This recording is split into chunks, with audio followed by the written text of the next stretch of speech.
देश को गुलाम चाहिए, गुलाम। ऐसा दिल लिया दिया इन मादर चौदह ने किया। खतरनाक चीज है। अपने अधिकार के लिए हम इन देश के अंगरक्षकों से लड़े। अरे बिना औलादों साले, ये तो सोच लो, तुम्हारे औलाद नहीं है तो किसी की औलाद नहीं है क्या? उनके तो भविष्य के बारे में सोचो। पत्नी भी तो होनी चाहिए।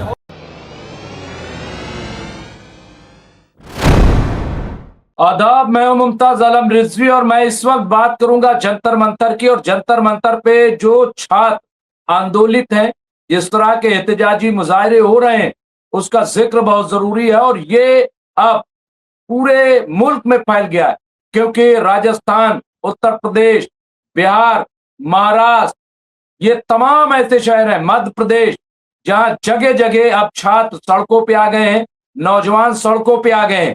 और इसमें न सिर्फ ये कि सियासी लीडरान, बल्कि बड़े पैमाने पर हम देख रहे हैं कि अदाकार बॉलीवुड, हॉलीवुड, वहां से भी और इंटरनेशनल सतह पर भी इस प्रोटेस्ट को अब दिखाया जा रहा है। और सबसे ज्यादा इस वक्त जो चर्चा में है वो दो, एक नसीरुद्दीन शाह का जो बयान आया है, जिन्होंने तमाम अमिताभ बच्चन से लेकर के और कई बड़े एक्टर्स को आईना दिखाया है, अनुपम खेर को आईना दिखाया है, जो इस वक्त सरकार की चापलूसी कर रहे हैं, जिस तरह के बेहुदा बयान दे रहे हैं, उस पर सवाल खड़े किए हैं। इसके साथ ही सलमान खान ने अब प्रोटेस्ट की हिमायत कर दी है। सलमान खान ने कहा है कि बिल्कुल सही है, लेकिन मैं आपको बता दूं, इससे पहले शबाना आजमी वो जंतर मंतर पे पहुंची, प्रकाश राज जो बड़े एक्टर हैं वो जंतर मंतर पे पहुंचे, और इसके साथ ही थलपति विजय वो जंतर मंतर पे पहुंचे, और लगातार ये सिलसिला जारी है वहां पे हिमायत में। और रजा मुराद, उनका भी अब छात्रों की तलबा की हिमायत में बयान आया है। तो मैं समझता हूं ये बहुत इंपॉर्टेंट है। सबसे पहले मैं नसीरुद्दीन शाह का बयान जो इस वक्त चर्चा में है, उन्होंने बहुत अफसोस किया है। उन्होंने कहा मैं गुस्से से भरा हुआ हूं। सुनिए उन्होंने क्या कहा बहुत शॉर्ट में। इस वक्त मेरा दिल भी भरा हुआ है और मैं गुस्से से खौल भी रहा हूं, ये देखकर कि हमारे इन बच्चों के साथ किस तरह जुल्म का बर्ताव किया जा रहा है उन गुंडों के हाथों, जो मुझे अमेरिका के आइस एजेंट्स की याद दिलाते हैं, मुंह पे नकाब लगाए हुए, हाथ में डंडा लिए हुए। कभी अपने बच्चों के बारे में भी सोचा करो और ये भी सोचो कि तुम्हारा अंजाम तुम्हें भी एक दिन मिलेगा जरूर। इन सब बच्चों से मैं कहना चाहता हूं कि हिम्मत ना हारें। बहुत से लोगों की हमदर्दी आपके साथ है, बहुत से लोग आपके साथ हैं। आप लड़ते रहें। मुझे हमारे मुल्क की युवा पीढ़ी से हमेशा उम्मीद रही है और अब वो उम्मीद और उजागर हो गई है।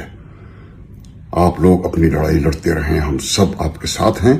और इस मुल्क की हुकूमत को मैं सिर्फ इतना कहना चाहता हूं, सब याद रखा जाएगा। तो देखा आपने, ये नसीरुद्दीन शाह है। इसके अलावा अपने इंस्टाग्राम पे सलमान खान, जी हां, उन्होंने लिखा है, उन्होंने कहा है कि ये आंदोलन, ये विरोध प्रदर्शन सही तरीका है। उन्होंने इसको जायज करार दिया है। उन्होंने छात्रों को कहा कि ये बहुत ही हिम्मती हैं, इनके अंदर बहुत ही साहस है और ये बहुत ही अच्छा है। और ये एजुकेशन के तई इन्होंने जो ये कदम उठाया ये बहुत सही है। तो ये आप देखिए, यहाँ पे कहा कि एक बहुत ही गंभीर मुद्दा है। उन्होंने कहा कि पेपर लीक का मामला बहुत ही गंभीर है। सलमान खान ने कहा है कि सरकार से मांग करते हैं कि इस पेपर लीक के को ठीक किया जाए। जी हाँ, तो अलग अलग तरीके से आप देखिए यहाँ पे सलमान खान, मैं संजय सिंह को सुन रहा था, आम आदमी पार्टी के एमपी हैं, उन्होंने खान को खासतौर से टारगेट किया था। उन्होंने कहा कि आमिर खान हो या जो क्रिकेटर है इरफान खान, उन्होंने कहा इरफान खान तो बीजेपी की गोद में ही बैठ गए। सारे एक तरीके से खान को चैलेंज किया था, लेकिन सलमान खान मैदान में आए हैं और उन्होंने जो बयान दिया है, कम से कम वो अब जरूर देखना चाहिए कि ऐसा हरगिज नहीं है। और आमिर खान ने भी कोई ऐसा नहीं है कि उन्होंने कोई मुखालफत की है, लेकिन सवाल सिर्फ खान का क्यों क्यों इसमें खान सिर्फ आए, इसमें बाकी लोग क्यों ना आए। और जिस तरह से सवाल उठाया जा रहा है अमिताभ बच्चन को लेकर के, अमिताभ बच्चन इससे पहले जब अन्ना हजारे का आंदोलन था तो पेश पेश थे। आज अमिताभ बच्चन कहाँ है? फिर अन्ना हजारे आ रहे हैं। अन्ना हजारे ने कहा है कि छात्रों के साथ हम खड़े होंगे, तो क्या अमिताभ बच्चन अब आएंगे? हालांकि अमिताभ बच्चन बुजुर्ग हैं, लेकिन एक ट्वीट कर सकते हैं, एक वीडियो जारी कर सकते हैं। आखिर क्यों नहीं कर रहे हैं? वजह क्या है? क्या खौफ है सरकार का, या कोई लालच है क्या? इसके अलावा और बहुत सारे एक्टर हैं, उनको भी बोलना चाहिए, लेकिन वो नहीं बोल रहे, खुलकर सामने नहीं आ रहे। आखिर क्यों? बाकी जो बड़े दावे करते हैं, तो उन्हें कम से कम सामने आना चाहिए। मैं किसी का नाम नहीं ले रहा हूं, लेकिन सब आप समझते हैं क्यों? क्या वो सरकार से फायदा उठाना चाहते हैं? आखिर क्या करेंगे इतना पैसा? लेकिन मैं एक और जिनका जिक्र बहुत जरूरी है, स्पोर्ट्स के जो लोग हैं वो नजर नहीं आ रहे। एक भी कम से कम मैंने अभी तक नहीं देखा कि स्पोर्ट्स से जुड़े हुए किसी भी शख्स का एक भी बयान आया हो। आखिर वो क्यों चुप है? जब इसी जंतर मंतर पे लड़कियां अपने हक के लिए लड़ रही थी तो हर कोई उनकी हिमायत में खड़ा होता, नौजवान भी उनके हिमायत में खड़े थे। स्टूडेंट चाहे वो जेएनयू के हो, जामिया के हो, दिल्ली यूनिवर्सिटी के हो, सब खड़े थे। लेकिन आज कोई खिलाड़ी हमें वहां पे नजर नहीं आ रहा है। क्यों? कहां चले गए खिलाड़ी? क्या खिलाड़ियों के अंदर क्या वो स्टूडेंट नहीं है? भाई वो भी तो स्टूडेंट हैं। क्या उनको मैदान में नहीं आना चाहिए? उनको भी मैदान में आना चाहिए। तो ये, इसके अलावा किसान आप देखिए कि बड़े पैमाने पे अब पंजाब से चल रहे हैं, यूपी से चल रहे हैं, बैरिकेटिंग चारों तरफ की गई है ताकि किसान दिल्ली के अंदर दाखिल न हो पाए। लेकिन क्या सरकार किसानों को रोक पाएगी? तो किसान भी बड़े पैमाने पे।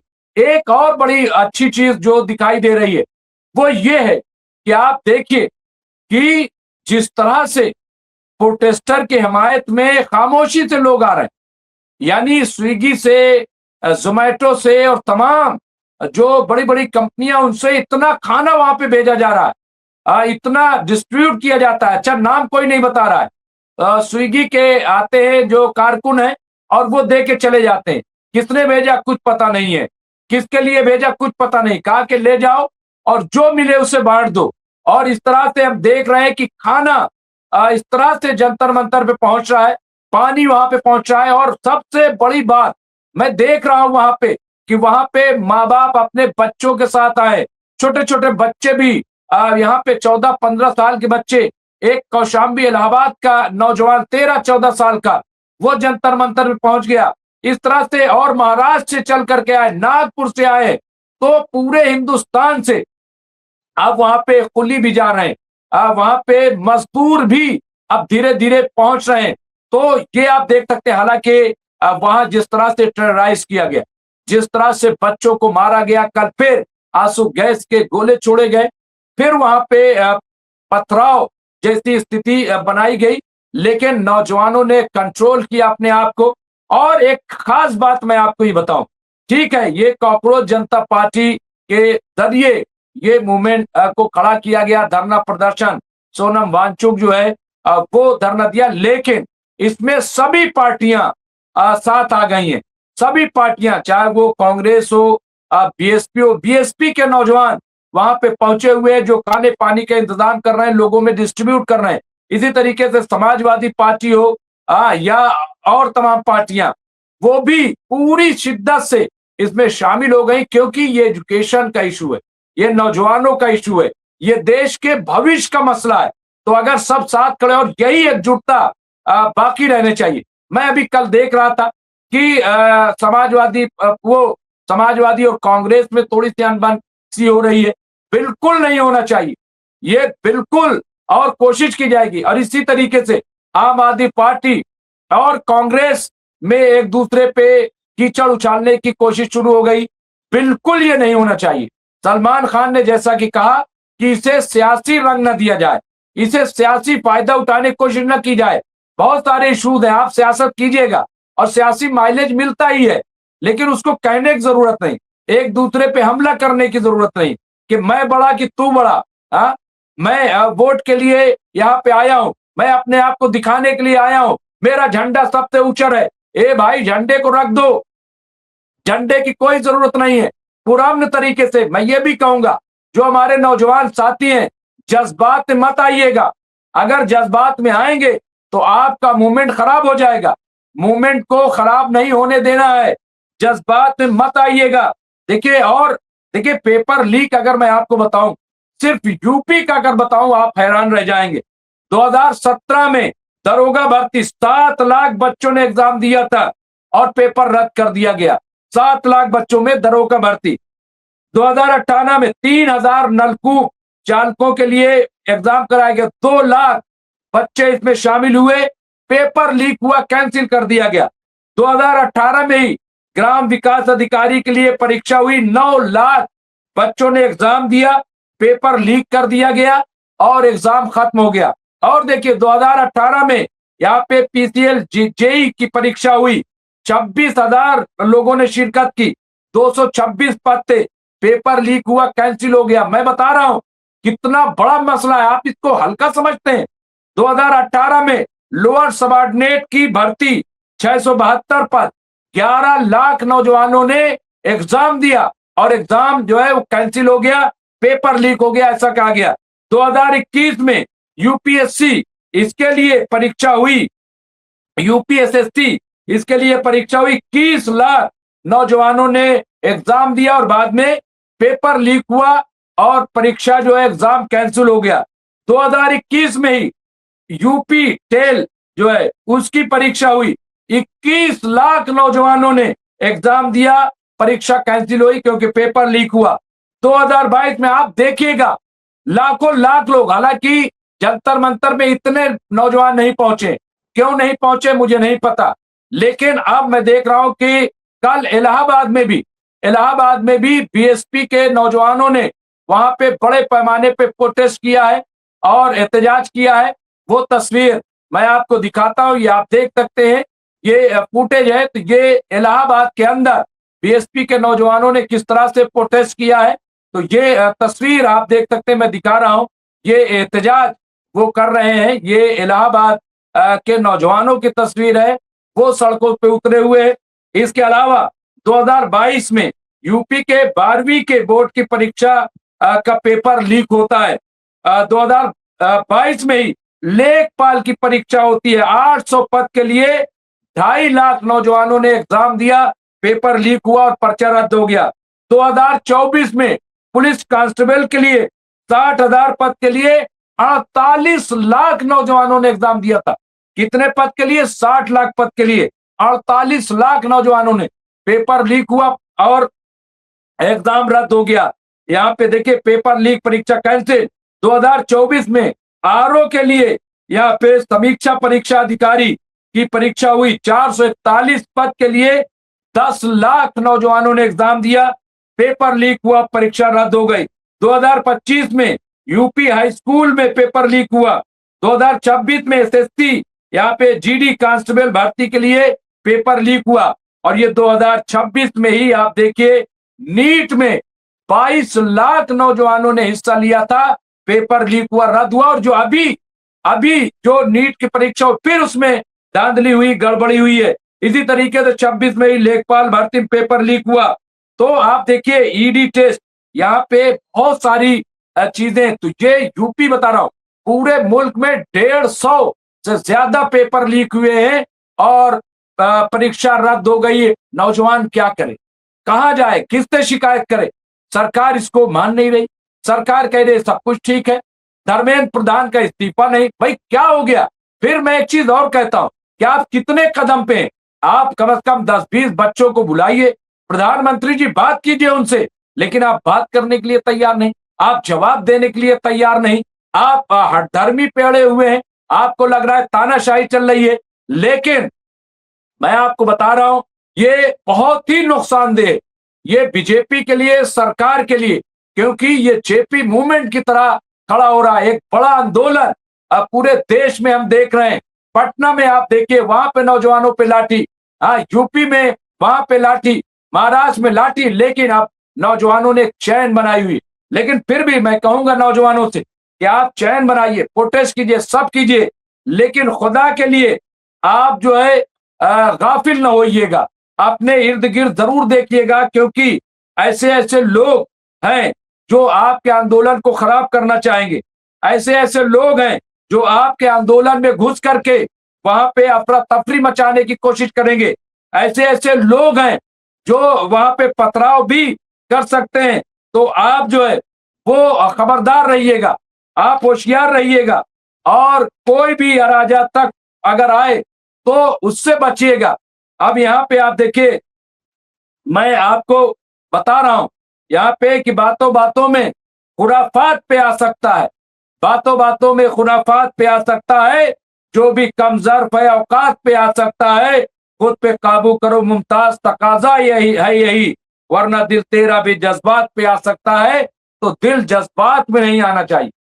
बहुत ही आराम से शांतिपूर्वक आपको पूरा आंदोलन लेके चलना है। किसी तरह की कोई ऐसी घटना नहीं होनी चाहिए। अपने गिर्द पेश नजर रखिए, जैसे कि पहले भी आपने पकड़ा कि पत्थर भरा ट्रक कहां से आया, आप लोगों ने उसे पकड़ा। टूटी फूटी गाड़ी क्यों खड़ी की गई, उसे भी आपने पकड़ा। इसी तरह से आप नजर बनाए रखिए। कल दो एक घटना जो हुई, एक पत्रकार की तस्वीर सामने आई, दो तीन, तो पत्रकार भी देखिए अपनी ड्यूटी कर रहे हैं। पत्रकार जो है उनसे आप नहीं, पत्रकारिता से लड़िए। जो बड़े बड़े सरमायाकार हैं, जिन्होंने पूरा के पूरा मीडिया हाउस खरीद लिया है, उनसे लड़ाई होनी चाहिए। नौजवान आप ही की तरह नौकरी कर रहे हैं, उन पे हमला करना, उनको टारगेट करना, मैं समझता हूं कि ये ठीक नहीं है, ये अच्छी बात नहीं है। इसी तरीके से जो पुलिस नौजवान है, हाँ, जो ये सवाल है कि भाई बगैर बैच के आप आ जा रहे हो, बगैर वर्दी के आ रहे हो, डंडे इस तरह से लिए हो, ये कौन है? बार बार मीडिया पूछ रहा है ये गुंडे कौन है, कहां से आए? लेकिन इस पे सरकार जवाब नहीं दे रही। सरकार को जवाब देना पड़ेगा, बताना पड़ेगा। आपको याद होगा जब जामिया मिल्लिया इस्लामिया में कांड हुआ था, उस वक्त भी इसी तरह से वहां पे हेलमेट लगाए हुए बगैर वर्दी में गुंडे दाखिल हो गए थे और उन्होंने पूरे माहौल को खराब किया था। कहां से आग लग गई, कैसे आग लग जाती है, कैसे पत्थर चल जाते हैं। आप बताइए, जब ये बगैर वर्दी में इस तरह से लोग घुस सकते हैं, लाठी चला सकते हैं, ये पत्थर क्यों नहीं चला सकते? तो पूरे मुल्क में मैं बार बार एक सवाल उठा रहा था कि आखिर कश्मीर में पत्थरबाजी रुक गई, पूरे देश में पत्थरबाजी कैसे चल गई? ये पत्थरबाजी कराई जा रही है माहौल को खराब करने के लिए। तो यहाँ पे सबसे अच्छी बात यह है कि नौजवान नजर रखे हुए हैं। तो बहरहाल इस वक्त ये बड़ी खबर है, सलमान खान हो या शबाना आजमी हो या प्रकाश राज हो या थलपति विजय हो, तमाम जो इस तरह से नसीरुद्दीन शाह हो, ये सब इस वक्त नौजवानों के साथ खड़े हुए हैं। अब मैं यही कहूंगा कि स्पोर्ट्स के लोग हों या और लोग हों, क्योंकि अब नौजवान कह रहे हैं कि भाई हम फिल्में देखते हैं, तो फिल्मी दुनिया के लोग हमारे साथ क्यों नहीं आते?